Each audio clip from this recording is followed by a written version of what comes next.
अस्सलाम वालेकुम viewers, this is Jawad and welcome back to another video. तो ले आया हूँ जी आपके पास ऐसे राइटिंग की वीडियो। बहुत सारे बच्चों की कमेंट आ रही थी कि ऐसे राइटिंग लिखना मुश्किल है, ये हो गया वो हो गया तो पता नहीं क्या हो गया। तो भाई टेंशन नहीं लेनी और इजी हो जाओ। सबसे पहले तो चैनल को जल्दी से सब्सक्राइब करो, जो जो बच्चे नए आए हैं मेरे चैनल पे, और पुरानों ने तो किया ही होगा, मुझे उन पे ट्रस्ट है। और चलिए वीडियो स्टार्ट करते हैं। तो आप भी कह रहे होंगे कि सर ने ऐसे राइटिंग के साथ में आगे डायग्राम बायो की बना दी है, तो ये मैं बायो पढ़ा रहे हैं। अब नीचे बच्चों के कमेंट्स आना शुरू हो जाएंगी, सर हमारा इंग्लिश का पेपर है, इंग्लिश का पेपर है, ये क्या हो गया। तो मैं आपको बताता हूँ, आपका इंग्लिश का ही पेपर है। ये आपको मैं एक चीज़ समझाने के लिए लाया हूँ। ये हमारे टीचर होते थे और जो उनके अब्बू होते थे, उन्होंने उनको ये बात बताई, तो उन्होंने हमें बताई और फिर मैं आपको आगे बता रहा हूँ। तो इसलिए इस चीज़ का आपने लाजमी ख्याल रखना है। तो ये बहुत ही इंपॉर्टेंट, उन्होंने अच्छी एग्जांपल हमें दी थी उस वक्त, और आज मैं आपके साथ आगे शेयर कर रहा हूँ। क्योंकि इस एग्जाम्पल के बाद ऐसे लिखना हमारा क्या हो गया, आसान हो गया। सबसे पहले तो मैं आपको ये एग्जाम्पल समझाता हूँ।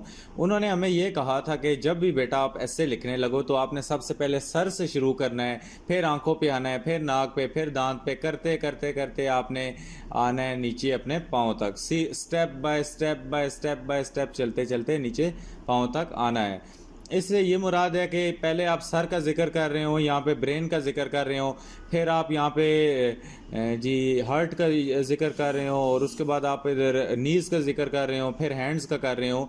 तो ये ऐसे को एक डिसऑर्गेनाइज्ड ऐसे बना देता है, और इसके मार्क्स आपके पास पड़ते हैं। जब एग्जामिनर आपका ऐसे पढ़ेगा और कहेगा यार ये क्या, इसने तो एक चीज इधर लिखी है, दूसरी उधर लिखी है, तीसरी इधर लिखी है, दिस इज कॉल्ड डिसऑर्गेनाइजेशन इन ऐसे। तो ये वाली चीज याद रखनी है। आपने सर से शुरू करना है, फिर आंखों पे, फिर नाक पे, फिर दांतों पे, फिर कानों पे, इसी तरह सीक्वेंस से करते करते पाँव तक आना है।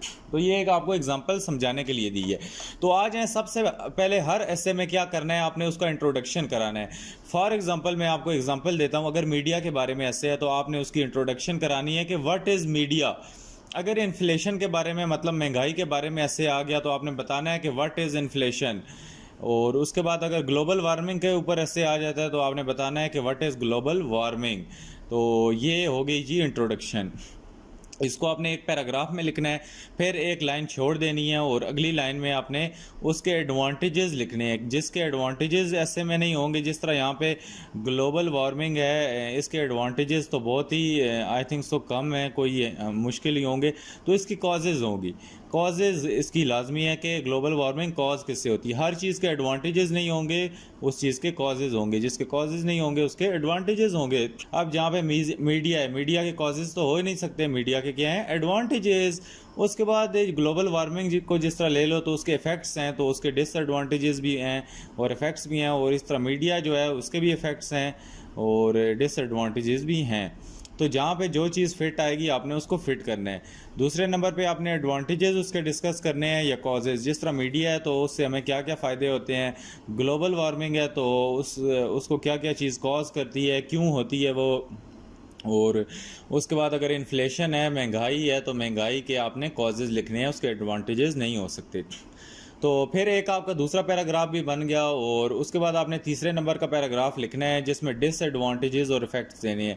फॉर एग्जांपल हमने मीडिया का ले लिया, तो आपने मीडिया के डिसएडवांटेजेस बताने हैं और उसके इफेक्ट्स बताने हैं। और उसके बाद इन्फ्लेशन ले लें तो इन्फ्लेशन के इफेक्ट्स बताने हैं आपने, उसके डिसएडवांटेजेस नहीं होते उसको, उसके लिए हम इफेक्ट्स का वर्ड यूज़ करते हैं। उसके बाद सोल्यूशन बतानी है। अगर इन्फ्लेशन का है तो हम महंगाई को किस तरह ख़त्म कर सकते हैं, how can we reduce inflation. और उसके बाद मीडिया का है तो मीडिया में बताना है कि रोल ऑफ मीडिया को हम कंट्रोल किस तरह कर सकते हैं, ये जो मिसलीड कर रहा है, प्रोपोगंडाज हो रहे हैं, इनको हम सॉल्व किस तरह कर सकते हैं।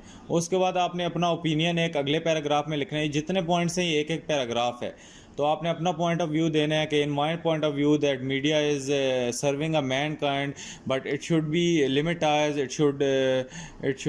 Government should put a check and balance on media and it should be regulated, और इन्फ्लेशन है, तो इसमें आपने अपना ओपिनियन देना है कि government should not impose too much taxes which the people of Pakistan और any country can not afford. और उसके बाद कंक्लूजन में लिखना है कि ओवरऑल के फॉर एग्जांपल जैसे कि मीडिया है कि इसमें आप कंक्लूजन में लिख सकते हैं कि media is also serving mankind and at the same time it has many adverse effects, so we should use media in positive direction and it is upon the user that how he use the media. तो यहाँ पे आज role of media की मैंने headings बना दी हैं। ये hot topic है और इन्फ्लेशन भी हॉट टॉपिक है। तो इसमें इंट्रोडक्शन है और उसके बाद टाइप्स ऑफ मीडिया है, प्रिंट मीडिया, इलेक्ट्रॉनिक मीडिया और तीसरा कौन सा है, सोशल मीडिया। तो ये आप लिख सकते हैं अपने पास से, मुझे कोई ऐसे का वो बताने की ज़रूरत नहीं है। और ये आपको की पॉइंट्स उन्होंने भी दिए होंगे, लेकिन ये ऐसे लिखने का एक तरीका है बगैर किसी रट्टे के।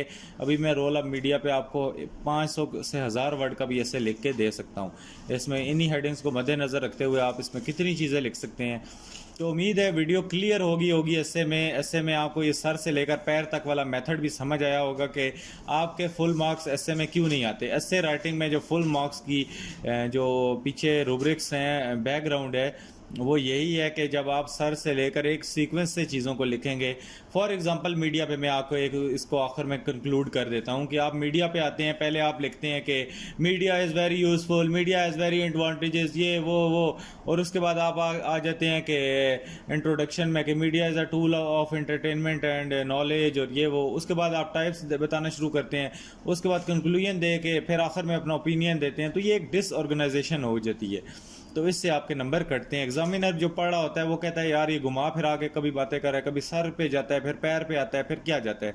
तो उम्मीद है आज आपको ऐसे क्लियर हो गया होगा। मैं वो आपको लंबी चौड़ी जो ग्रामर की बुकों में ऐसे राइटिंग टिप्स होती हैं, टेक्निक्स होती हैं, उन पे मैंने बिलीव करता और मुझे पता है कि वो बुक्स तो आपके पास भी हैं ना, वो मुझे कभी समझ आई हैं और शायद आपको भी ना आती हों। तो उम्मीद है वीडियो अच्छी लगी होगी। अगर कोई भी टॉपिक समझना है तो ईजी करके समझा दूंगा, कोई टेंशन लेने वाली बात नहीं है। हर चीज़ ईजी होती है अगर आपको आसान तरीके से समझाई जाए। तो मिलता हूँ किसी अलग वीडियो में। अपना बहुत सा ख्याल रखिएगा। अल्लाह हाफिज़, टेक केयर।